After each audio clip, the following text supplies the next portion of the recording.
البدع والأهواء، أهل البدع العقائدية وأهل البدع السياسية. نقول بيننا وبينكم السلف، بيننا وبينكم الكتب، كان فيقول البدع بيننا وبينكم. الحمد لله رب العالمين، والصلاة والسلام على المبعوث رحمة للعالمين، وعلى آله وأصحابه ومن تبعهم بإحسان إلى يوم الدين. أما بعد، ikhwanil kiram rahimani wa rahimakumullah. Alhamdulillah, pada pembahasan yang lalu kita telah selesai dari syarah tentang al-martabatul ula. Tingkatan yang pertama dalam tingkatan-tingkatan agama ini yaitu apa? Umam al-Islam. Yang hakikat Islam itu apa? Hakikat Islam itu apa? Nah, itu hakikat Islam. Al-istislamu lillahi bit-tauhid wal inqiyadu lahu bit-ta'ah wal bara'atu minasyirki wa ahli. Kemudian hal pokok dalam pembahasan itu ikhwani fillah diingat-ingat bahwasanya tidak mungkin seorang dikatakan muslim sampai mempersaksikan dua kalimat syahadah. Karena dengan dua kalimat ini seorang bisa masuk ke dalam Islam. Diingat makna syahadah, rukun-rukunnya, syaratnya. Kemudian juga syahadatul Rasul. 4 konsekuensi yang harus dipenuhi. Apa itu dalam syahadatul Rasul yang harus dipenuhi? Apa Saleh?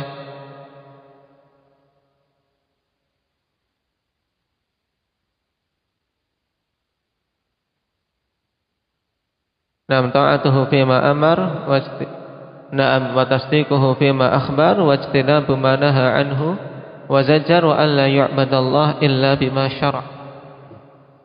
Ini juga pahami dengan baik masing-masing dari keempatnya. Kemudian baru rukun-rukun setelahnya akhwani fillah berupa salat, puasa, zakat dan haji, tentang perinciannya dalam pembahasan fikih.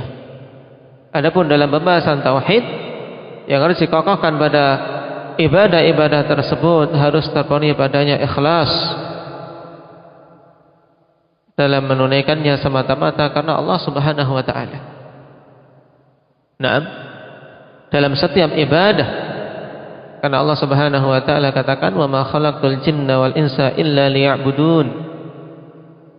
Asalnya liya'buduni, kemudian dihilangkan ya untuk memperingat agar mereka semua beribadah kepadaku semata, kata Allah. Tidaklah aku ciptakan jin dan manusia agar mereka semuanya beribadah kepadaku semata. Dan inilah hakikat tauhid. Nah, ini yang paling pokok ikhwani fillah hendaknya diingat pada al-martabatul ula. Adapun pembahasan di pertemuan terakhir kemarin kita membahas tentang dalil as-siyam, yaitu dalil tentang kewajiban puasa. Siapa yang menghafal athar dari Abdullah bin Mas'ud radhiyallahu anhu berhubungan dengan panggilan Allah ya ayyuhalladzina amanu.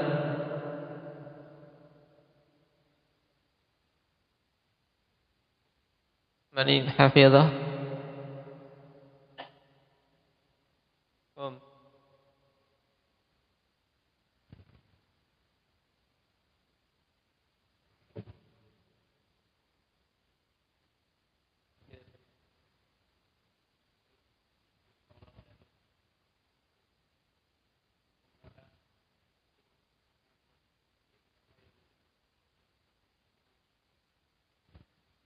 Nah, ahsanta. Akhar.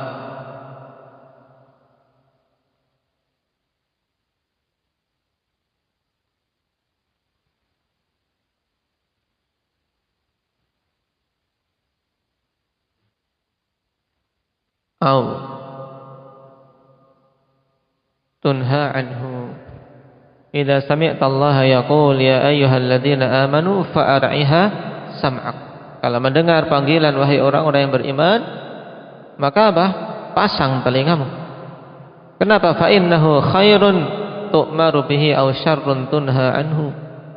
Karena sungguhnya kemungkinan itu adalah yang akan disampaikan setelahnya itu kemungkinannya kebaikan yang engkau diperintah atau kejelekan yang engkau dilarang darinya. Nah, dan ini yang hendaknya terwujud pada diri kita semua, ikhwan. Dalam Al-Quran begitu banyak Allah Subhanahu Wa Taala memanggil dengan panggilan iman. Nah, untuk kita ingat setelahnya itu berarti konsekuensi keimanan. Semua ayat-ayat yang diamali dengan ya ayyuhalladzina amanu, maka perhatikan kalimat-kalimat setelahnya. Itu adalah konsekuensi keimanan berarti. Sehingga ketika kita mengaku mukmin, maka wujudkan apa yang Allah Subhanahu Wa Taala katakan setelahnya. Nah, sekarang kita masuk pada al-martabatus tsaniyah. Tingkatan yang kedua dari tingkatan-tingkatan Islam, yaitu al-iman. Nah, iman. Ya, berhubungan dengan iman ini, akhwanifillah, ketika kita membahas tentang pembahasan tingkatan-tingkatan dalam Islam, maka iman adalah martabat atau tingkatan yang lebih khusus daripada sekedar Islam. Karena telah kita lewati agama ini secara keseluruhan padanya 3 tingkatan, yaitu tingkatan paling dasar Islam, kemudian setelahnya iman, dan yang paling tingginya ihsan. Keislaman, akhwanifillah, berhubungan dengan amalan-amalan zahir, pengucapan kalimah syahadah, kemudian penegakan salat, puasa, zakat, haji, amalan-amalan yang nampak. Adapun berhubungan dengan iman, maka itu tingkatan yang di atas itu, akhwanifillah, yaitu di mana seorang betul-betul mengusahakan bagaimana hatinya menjadi baik.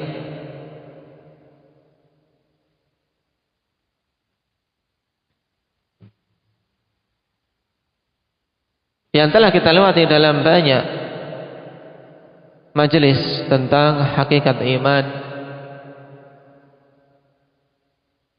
cuma suatu perkara yang terulang-ulang tentunya akan lebih kokoh tertancap di hati-hati kita. Para ulama rahimahumullah ta'ala, khonifillah, ketika menjelaskan tentang iman, ada khilaf sedikit tentang mana iman secara bahasa. Apakah iman itu bermakna tasdik ataukah ikrar? Mayoritas ulama mengatakan makna iman itu tasdik, yaitu pembenaran. Cuman hal ini dikritisi oleh sederetan para imam, di antara yang paling bagus menjelaskan tentang hal tersebut Syekhul Islam Ibnu Taimiyah rahimahullahu taala, yang kemudian diikuti oleh ulama-ulama setelahnya dari masyayikh kita. Demikian pula Syekh Ibnu Utsaimin rahimahullahu taala dan yang lainnya, bahwasanya makna iman secara bahasa yang lebih tepat adalah al-iqrar. Bermakna apa? Al-iqrar, yaitu pengikraran dari suatu pembenaran yang ada di dalam hatinya. Nah, makanya ada yang memberikan dengan ibarat yang lebih lengkap, al-iqrar an tasdiqin bih.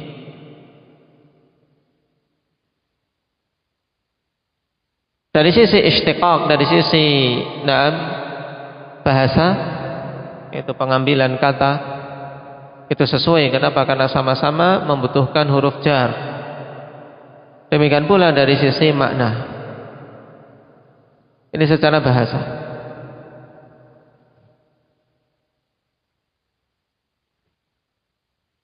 Adapun secara istilah ikhwan, dan ini lebih penting untuk kita ketahui tentang makna iman. Setelah kita lewati dalam pembahasan akidah wasitiyah, Syekhul Islam rahimahullah ta'ala menegaskan bahwasanya al-iman apa? Qaulun wa amal. Iman itu qaulun wa amal, perkataan dan amalan.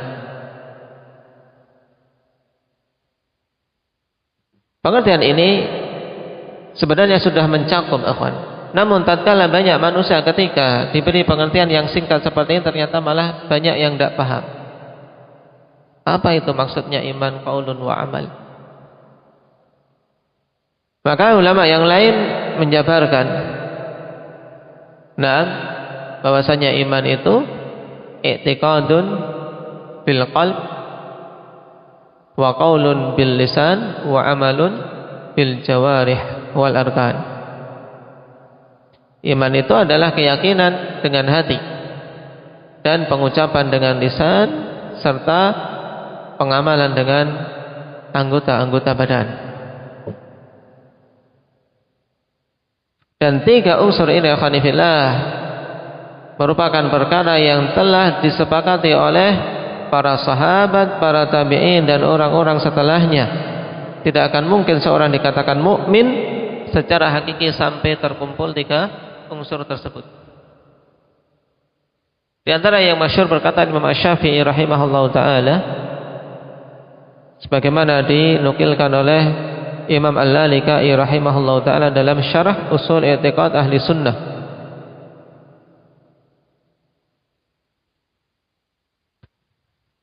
Beliau mengatakan wa kana al-ijma' minas sahabati wat tabi'ina min ba'dihim wa man adraknahum yaqulun innal imana qaulun wa amalun wa niyyah la yujzi'u wahidun minats thalathati illa bil akhar. Dan adalah ijma' dari kalangan sahabat serta tabi'in setelah mereka dan orang-orang yang kami dapati dari para ulama, mereka semua mengatakan bahwasanya iman itu adalah qaulun wa amal wa niyyah, perkataan dan amalan serta niat yang tidak bisa sah salah satu dari ketiga itu kecuali dengan yang lainnya. Jadi ketiga-tiganya harus terkumpul. Hal ini juga ditegaskan oleh Ibnu Abdul Bar, oleh Imam Bukhari, Imam Al-Baghawi dan yang lainnya.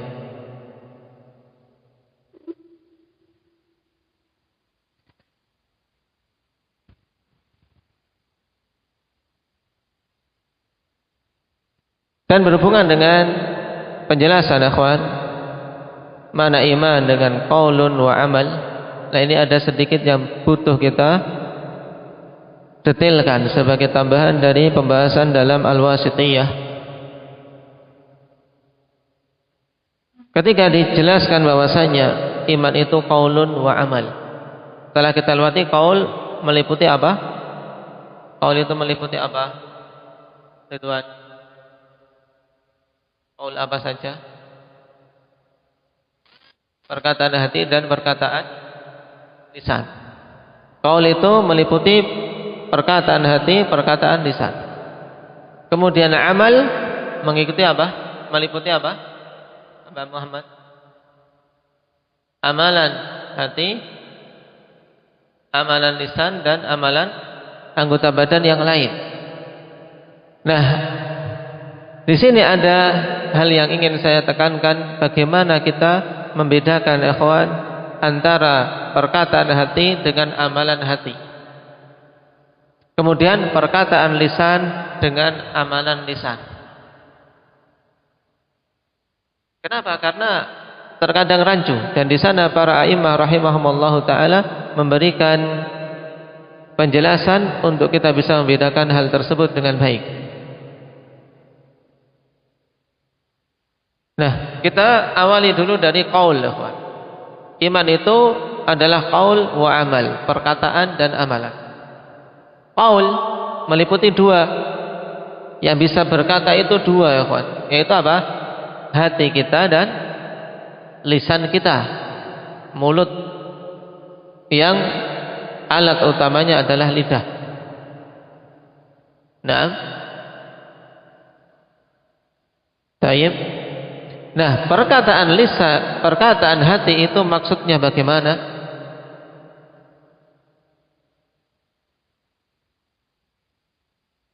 Ya, dimaksud dengan qaulul qalb, ikhwani fillah, perkataan hati itu kalau kita kembalikan kepada penjelasan para immah kita, di antaranya Ibnul Qayyim rahimahullahu taala menegaskan bahwasanya qaulul qalb huwal i'tiqad. Yang dimaksud dengan perkataan hati itu maksudnya i'tiqadnya. Apa itu? Keyakinannya. Itulah perkataan hati.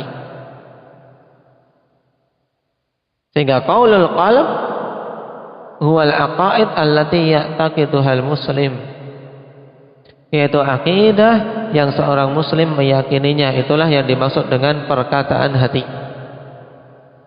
Berarti berupa apa? Keyakinan tentang Allah, tentang para malaikat, tentang kitab-kitab, tentang rasul yang diutus, hari akhir, dan takdir. Ya, keyakinan tentang rukun-rukun iman.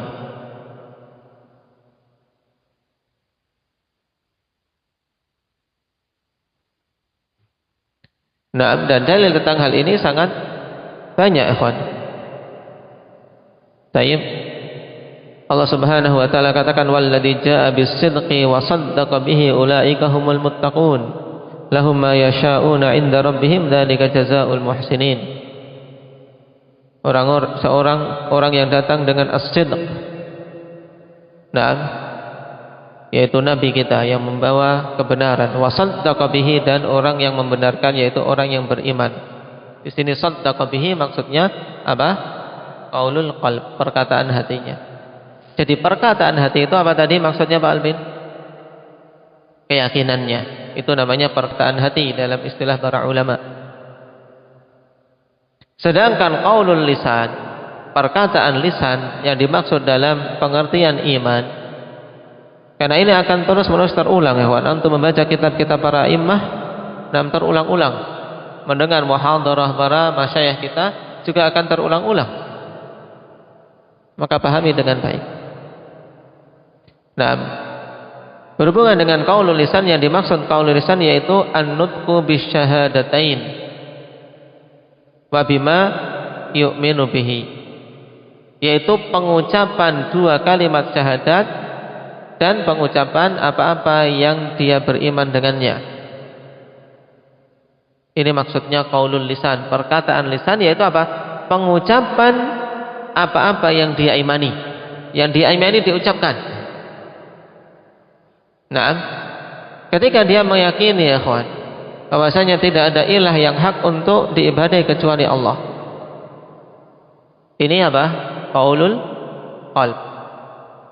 Perkataan hati itu tidak akan cukup sampai diwujudkan dengan perkataan lisan. Makanya dia wajib mengucapkan asyhadu an la ilaha illallah untuk bisa dikatakan muslim. Sehingga siapa saja kok punya lidah, punya mulut, mampu berucap, dia disuruh mengucapkan kalimat syahadatain tidak mau, maka dia tidak dikatakan muslim. Belum dikatakan muslim sebagaimana ditegaskan oleh Syekhul Islam Ibnu Taimiyah rahimahullahu taala. Seorang mau masuk Islam. Nah, aku sudah yakin pokoknya bahwasanya tidak ada yang berhak diibadahi kecuali Allah. Ya sudah, ucapkan asyhadu alla ilaha illallah. Tapi tidak mau. Ini belum dikatakan muslim. Tidak dikatakan sebagai seorang yang telah masuk ke dalam Islam sampai mengucapkan kalimah syahadah tersebut. Karena harus ada perkataan hati dan perkataan lisan. Dan dhabit untuk perkataan lisan ini, ya kawan, kriterianya disebut perkataan lisan yaitu apa? Al-khabar amma fil qalb. Itulah perkataan lisan, yaitu pengkhabaran dari apa-apa yang ada di hati. Yang di hati tadi berupa keyakinan, dia khabarkan, maka itulah qaulul lisan. Makanya dalam ayat kita diperintahkan qulu amanna billahi wa ma unzila ilaina. Katakanlah amanna billah, kami beriman kepada Allah dan apa saja yang diturunkan kepada kami. Innal ladzina qalu rabbuna Allah tsumma istaqamu.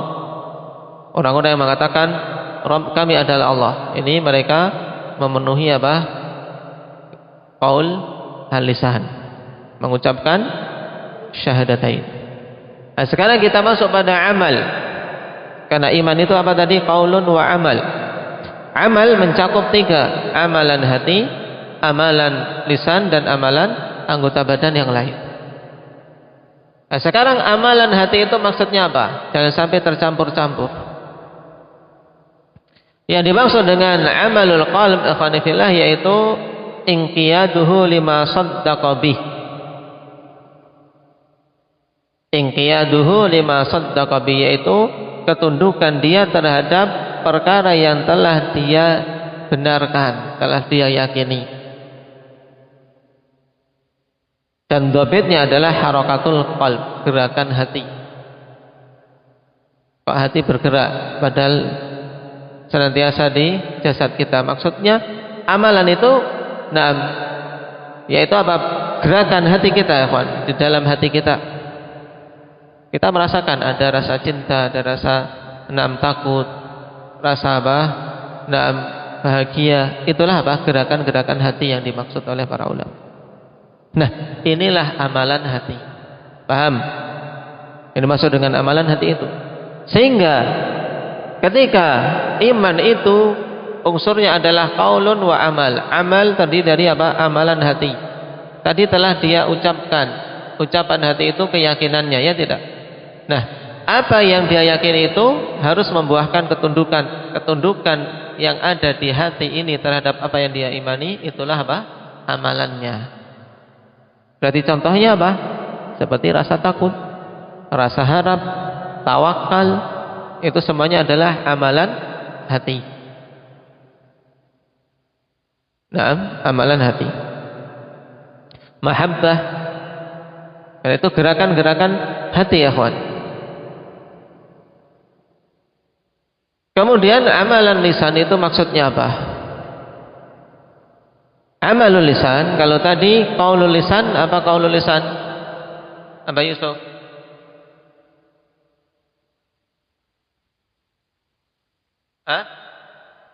Ayo perkataan lisan dalam masalah iman yang dimaksud apa? Perkataan dengan lisan.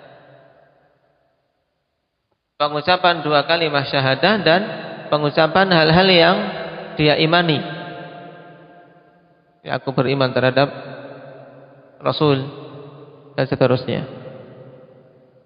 Sekarang amalul lisan, amalan lisan itu apa? Yaitu fi'lu jami'il ibadat allati la tu'adda illa bi.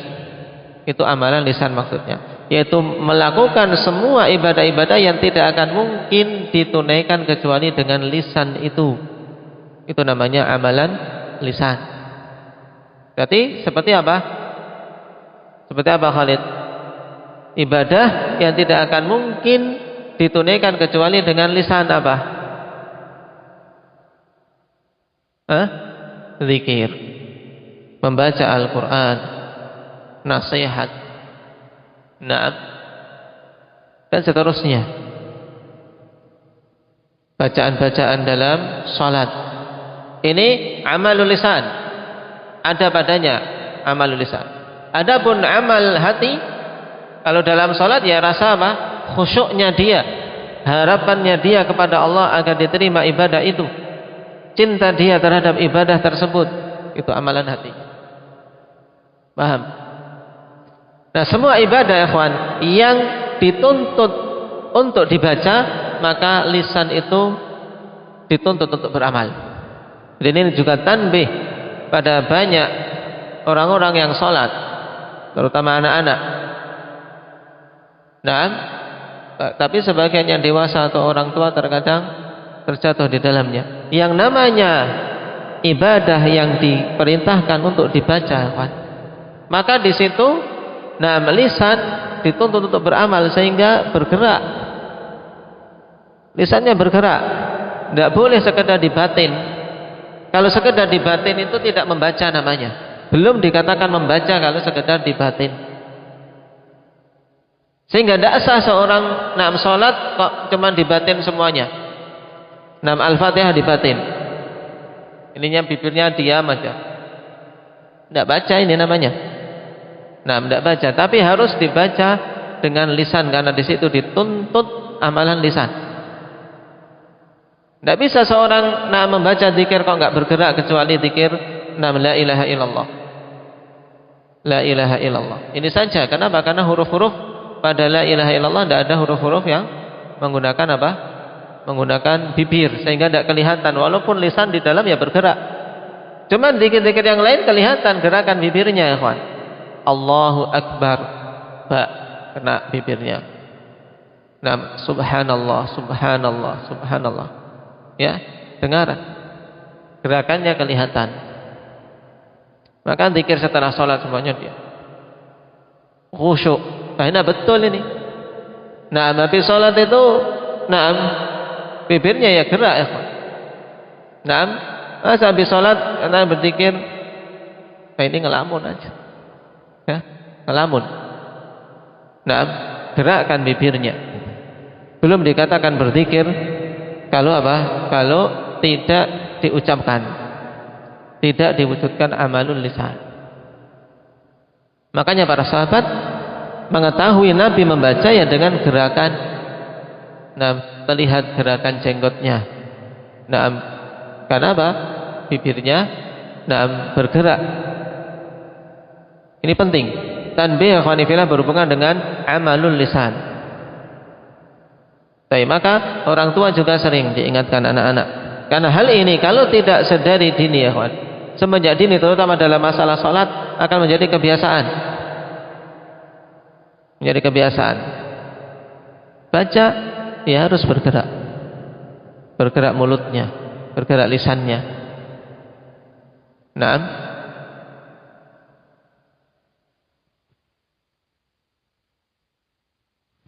Kemudian amalul jawarih, amalan anggota-anggota badan yang lain, maka apa? Jelas yaitu mencakup ya al-ibadat allati la tu'adda illa biha.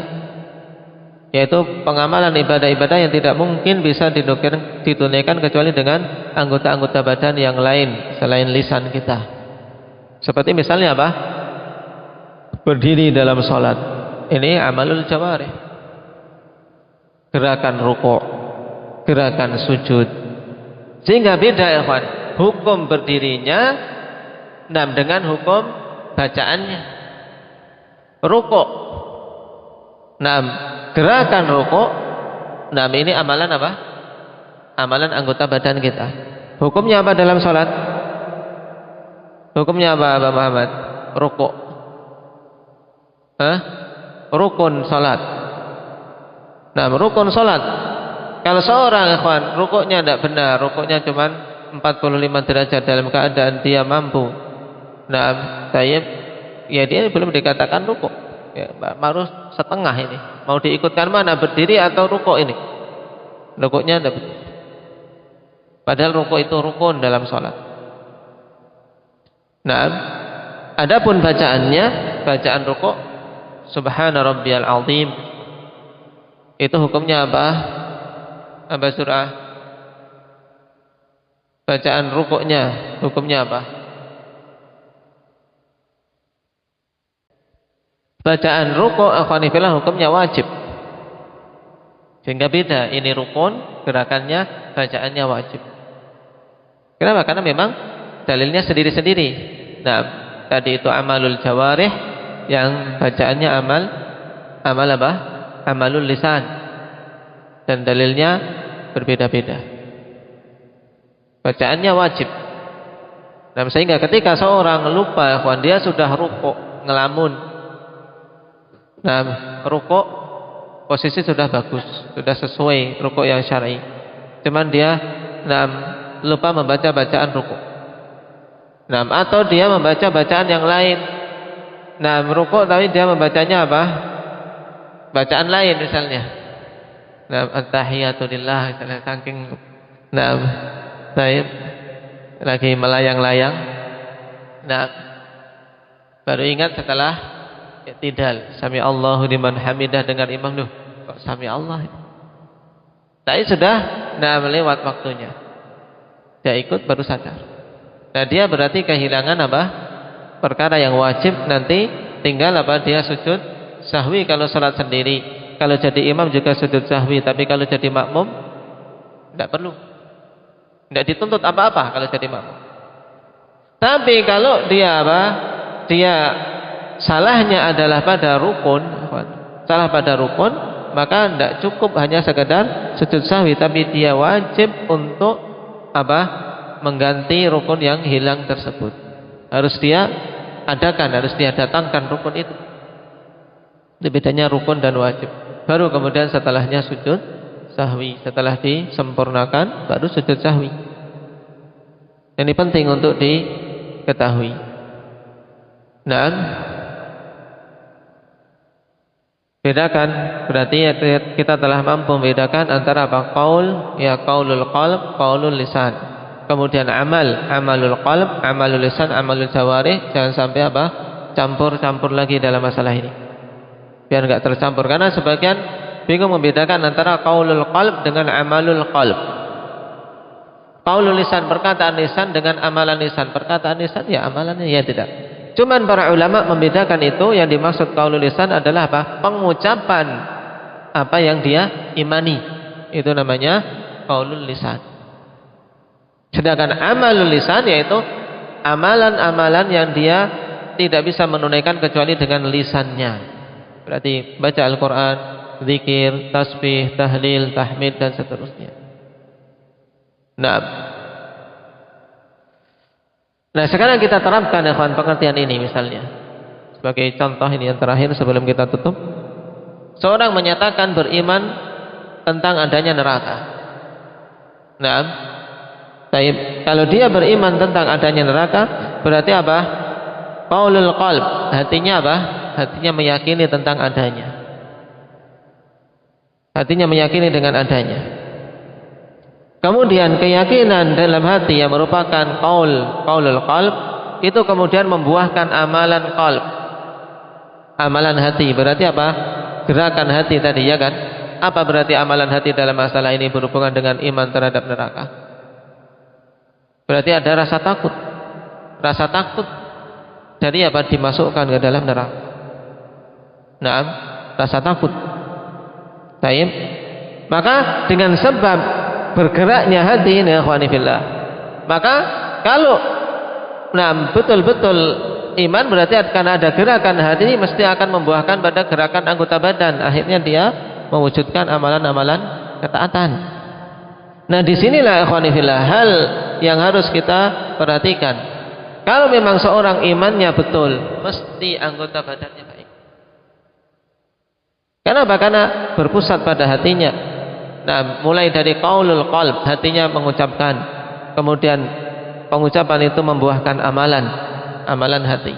Amalan hati mesti akan kemudian menggerakkan anggota-anggota tubuhnya. Sehingga ketika seorang mengaku beriman tentang adanya neraka dengan keimanan yang benar, maka dia akan terdorong untuk melakukan amalan-amalan ketaatan dan menjauhi kemaksiatan. Ini jelas. Baik. Nah, barakallahu fikum. Ini dipahami dengan baik berhubungan dengan pengertian iman dan hakikatnya. Nasallallahu azza wa jalla ay yaj'alana minal mu'minina haqqan wa ayyumitana 'ala dzalik. Subhanakallahumma bihamdik asyhadu an la ilaha illa anta astaghfiruka wa atubu ilaik.